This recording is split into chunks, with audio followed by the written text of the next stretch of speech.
নিজের নাক কেটে অন্যের যাত্রা ভঙ্গ করার লোকের তো অভাব নেই সমাজে। সমাজে যারা দণ্ডমুণ্ডের কর্তা তারাও আছেন এই লিস্টে। তাই বলে বিজ্ঞানীরা, তাও যেন তেন বিজ্ঞানী নয়, ইতিহাসের পাতায় যাদের নাম সোনার হরফে ছাপা হয়ে গেছে, কর্মগুণে নিজেদের তুলেছেন অন্য এক উচ্চতায়, মানব সভ্যতা যাদের অবদানকে কুর্নিশ করে, সে বিশ্ববরেণ্য বিজ্ঞানীরা সঠতা আর নিচতায় কুটিল লোকদেরকেও হার মানায়। ইতিহাসে এমন নজির কিন্তু কম নেই। বিখ্যাত মার্কিন উদ্ভাবক টমাস আলভা এডিসনের কুটিলতায় আরেক বিখ্যাত বিজ্ঞানী নিকোলা টেসলার জীবনে নরক নেমে এসেছিল। আর এই লিস্টে আইনস্টাইনের নামও যোগ আছে। আবার অনেক বিজ্ঞানী তো ছিলেন যারা নিজের গবেষণার জন্য মেরেছেন বহু মানুষ এবং পশু পাখিকে।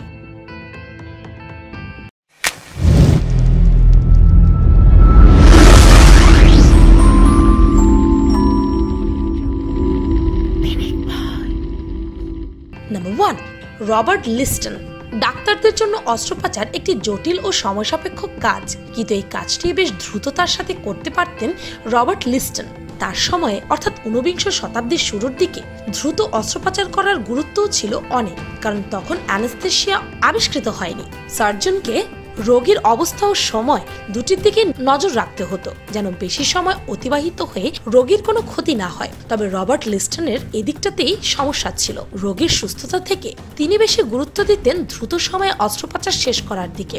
একটা অস্ত্রোপচার দ্রুততম সময় শেষ করা রবার্ট লিস্টনের একরকম নেশায় পরিণত হয়। এতে করে তিনি নিজে আত্মতুষ্টি পেলেও তার রোগীদের পরিণতি খুব একটা ভালো ছিল না।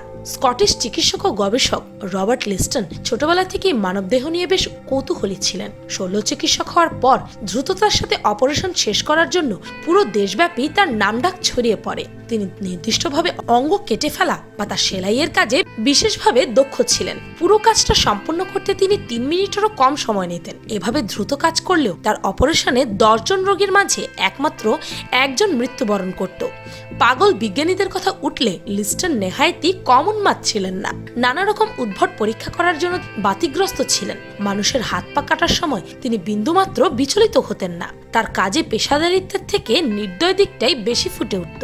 মাত্র কয়েক সেকেন্ডে একজন রোগীর পা কেটে তিনি উল্লাসের আওয়াজ করতেন। তিনি এতটাই দ্রুত ছুরি চালাতেন যে তার নিয়ন্ত্রণ হারিয়ে তার সহকারীদের আঘাত করে বসত। অনেক সময় তার রোগী ও সহকারীদের অনেকেই কাটা জায়গা ইনফেকশনের মাধ্যমে মৃত্যুবরণ করেছিলেন। কাজেই বোঝাই যায় যে তিনি যত্নের থেকে সময়ের দিকে একটু বেশি গুরুত্ব দিতেন। তিনি এও মনে করতেন যে দ্রুত অস্ত্রোপচার সম্পন্ন হলে রোগীর ব্যথার সময় কমিয়ে আনা যাবে, কিন্তু সর্বসাকল্যে এতে তার রোগীদের উপকারের থেকে অপকারী হতো বেশি।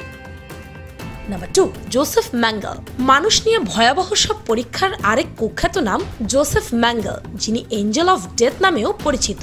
দ্বিতীয় বিশ্বযুদ্ধের সময় অসফিস বন্দি শিবিরের চিকিৎসক ছিলেন ম্যাঙ্গেল। তাই বন্দীদের নিয়ে যা ইচ্ছে তাই করার সব ধরনের সুযোগ ও অনুমতি ছিল তার।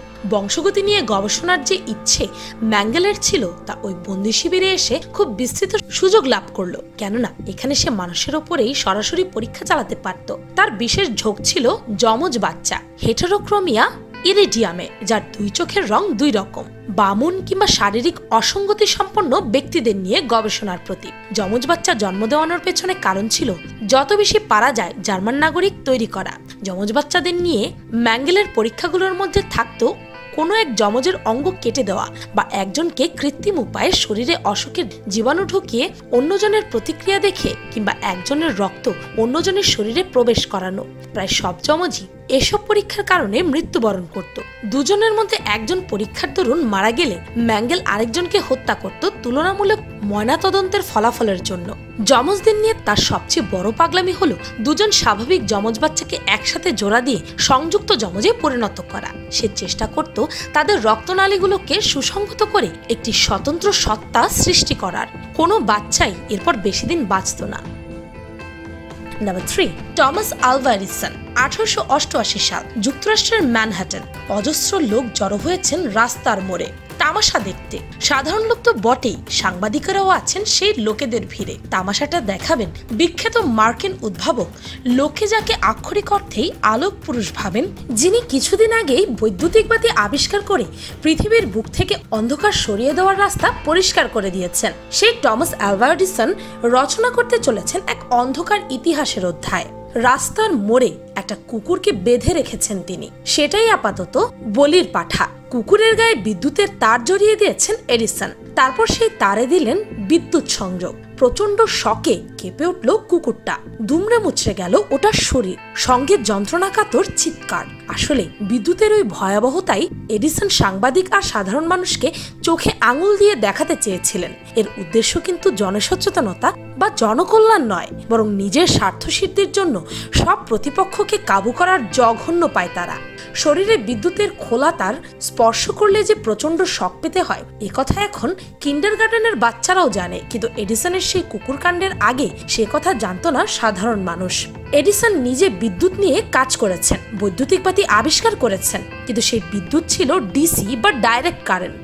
মোবাইল, রেডিও, টর্চে যে ড্রাই সেল ব্যবহার করা হয় এগুলো সবই ডিসি কারেন্ট। এগুলো দিয়ে বড়জোর ছোটখাটো ডিভাইস চালানো যায়। আমাদের নিত্যদিনের কলকারখানা থেকে শুরু করে বাড়ির টিভি, ফ্রিজ, ইলেকট্রনিক ফ্যান, বৈদ্যুতিক বাতিতে যেই বিদ্যুৎ ব্যবহার করি এগুলোই আসলে এসি বা অল্টারনেটিং কারেন্ট। এডিসনের কারবার ছিল ডিসি কারেন্ট নিয়ে। এসি কারেন্টের খবর তিনি জানতেনই না, কিন্তু সার্বিয়া থেকে আসা এক তরুণ প্রতিভা যার নাম নিকোলা টেসলা, তিনি বুঝে গিয়েছিলেন এসি কারেন্টের মাহাত্ম্য। বুঝেছিলেন আগামী পৃথিবী শাসন করবে তারই উদ্ভাবিত এসি কারেন্ট।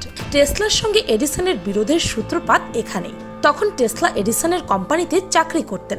এডিসন বৈদ্যুতিক বাতির জনক, কিন্তু সেই বাতি অতটা কার্যকর ছিল না। এডিসন তাকে বলেছিলেন, যদি একটা উন্নত মানের ডিসি জেনারেটর চালানো যায়, এমন বৈদ্যুতিক বাতি তৈরি করতে পারো, তাহলে $50,000 পুরস্কার পাবে। টেসলা চিরকাল নিঃসম্বল মানুষ ছিলেন, সৃষ্টির নেশাতেই মেতে থাকতেন। টাকা পয়সা কিভাবে কামাতে হয় সেই বুদ্ধি ছিল না তার। চরম দরিদ্র জীবন পার করতে হচ্ছিল। এডিসনের $50,000 প্রতিশ্রুতি তাকে অনুপ্রেরিত করেছিল। দেখেছিলেন নতুনভাবে জীবন গড়ার আশা। কঠোর পরিশ্রম করে তিনি সত্যি সত্যি একটা কার্যকর বৈদ্যুতিক বাতির মডেল দাঁড় করান, এডিসনকে দেখান। এডিসন সেটা কাজে লাগানোর তোড়জোড় শুরু করেন, কিন্তু প্রতিশ্রুতির ব্যাপারে তার কোনো হেলদোল নেই। টেসলা তাকে মনে করিয়ে দেন সে কথা। এডিসন তখন হো হো করে হেসে বলেন, আমেরিকানদের মশকরা তুমি বোঝোনি, $50,000 প্রতিশ্রুতিটা নিতান্তই মজা ছিল। এডিসন শুধু টেসলার সাপ্তাহিক বেতনটা $10 বাড়িয়ে $18 থেকে $28 উন্নীত করেন। রাগে, দুঃখে, ক্ষোভে চাকরি ছেড়ে দেন টেসলা। ভীষণ মর্মাহত হন, নিজেই চেষ্টা করেন একটা কোম্পানি প্রতিষ্ঠা করার। এর জন্য টাকা তো চাই। টাকা জোগাড়ের জন্য নতুন নতুন জিনিস তৈরি করেন এবং সেগুলো পেটেন্ট করান। খ্যাতি ছড়িয়ে পড়ে চারদিকে। তার এই সাফল্য নজরে পড়ে আমেরিকান ইনস্টিটিউট অফ ইঞ্জিনিয়ার্সদের কর্তাদের। টেসলার ডাক পড়ে সেখানে লেকচার দেওয়ার জন্য। সেখানেই পরিচয় হয় এডিসনের প্রধান প্রতিদ্বন্দ্বী জর্জ ওয়েস্টিংহাউসের সঙ্গে। তিনি টেসলার সঙ্গে কথা বলেন এবং নিজের কোম্পানিতে চাকরির প্রস্তাব দেন। এডিসনকে জব্দ করার এর চেয়ে ভালো সুযোগ আর কি হতে পারে। দুজন মিলে গবেষণা করলেন এসি বিদ্যুৎ নিয়ে। তরতরিয়ে এগিয়ে চলছিল এসি বিদ্যুতের জয়যাত্রা। সেটাই এডিসনের জন্য হুমকি হয়ে ওঠে। এডিসন বুঝতে পারছিলেন তার ডিসি কারেন্টের ব্যবহার আর বেশি দিন চলবে না।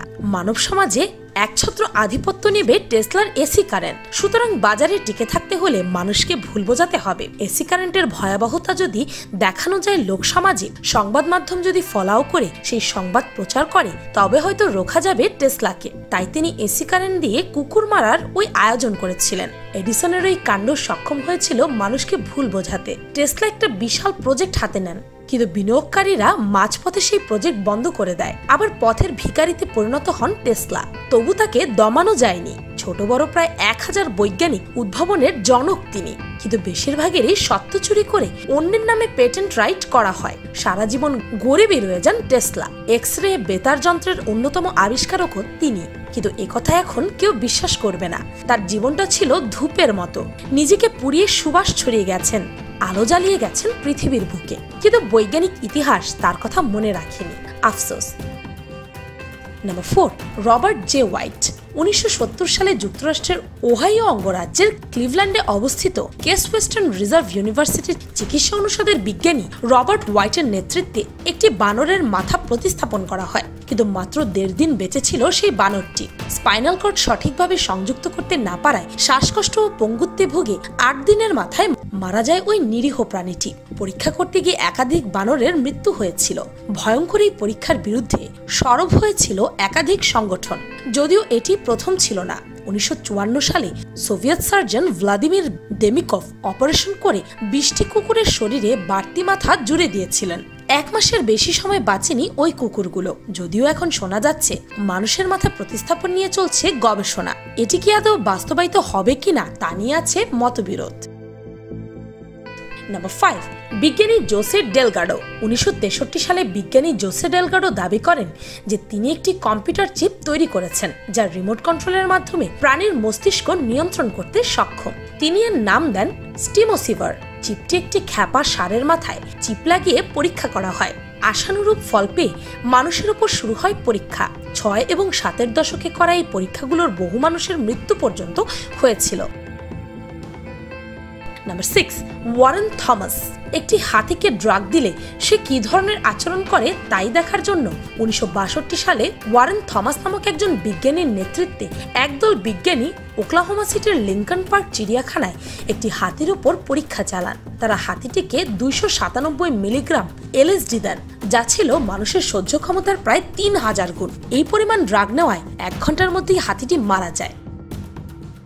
Number 7, Stanley Milgram. কুকুর কতটা মানুষের অনুগত তা পরীক্ষা করার জন্য বিজ্ঞানী স্ট্যানলি মিরগ্রাম ও তার দল 1963 সালে একটি প্রশিক্ষিত কুকুরকে নিয়ে পরীক্ষা করেন। যখন কুকুরটি তার প্রভুর আজ্ঞা সঠিকভাবে পালন না করলেই বৈদ্যুতিক শক দেওয়া হচ্ছিল। প্রতিটি ভুলের জন্য একটু করে শকের পরিমাণ বাড়ানো হচ্ছিল। এই বৈদ্যুতিক শক যত বাড়ানো হচ্ছিল কুকুরটি ব্যথায় চিৎকার করছিল আর এদিক সেদিক লাফ দিচ্ছিল। কুকুরটির অবস্থা দেখে বেশ কয়েকজন এই পরীক্ষায় অংশ না নিয়ে বেরিয়ে যান। বিজ্ঞান, বিজ্ঞানী আর বিজ্ঞানধর্মী গবেষণা তিনটাই একে অপরের পরিপূরক, কিন্তু সব গবেষণায় যে সাফল্য আসবে তার কোনো ঠিক নেই। কিন্তু গবেষণা করতে গিয়ে নিজের স্বার্থের জন্য অন্যের ক্ষতি করার অধিকার কারও নেই। যদিও সৃষ্টির শুরু থেকে এটি চলে আসছে। আসলে জোর যার মুল্লুক তার, যার শক্তি সামর্থ্য আছে তার কাছেই চিরকাল দুর্বল বন্দী, এবং ভবিষ্যতেও এমনটাই থাকবে। এটাই বাস্তব। এমনকি মহান বিজ্ঞানী অ্যালবার্ট আইনস্টাইনেরও ভুল হয়েছিল। তিনিই ছিলেন অ্যাটম বোমের আবিষ্কারক। যদিও হিরোশিমা এবং নাগাসাকিতে অ্যাটম বোমের ভয়াবহ পরিণতি দেখে তিনি দুঃখে, কষ্টে এবং অনুতাপে নিজের আঙুল কেটে ফেলতে চেয়েছিলেন, কিন্তু সবাই তো এমনটা রিয়েলাইজই করে না। ভিডিওটি ভালো লাগলে আপনার ফ্রেন্ডস এন্ড ফ্যামিলির সাথে শেয়ার করতে পারেন। আর পিনিক পাই চ্যানেলটিকে সাবস্ক্রাইব করে বেল আইকনে অল নোটিফিকেশন অন করতে ভুলবেন না যেন। শুধুমাত্র এভাবেই পিনিক পাইয়ের প্রতিটি ভিডিওর নোটিফিকেশন আপনার কাছে পৌঁছে যাবে। আমি ফাল্গুনি, আজকের মতো পর্যন্তই। দেখা হচ্ছে পরের ভিডিওতে।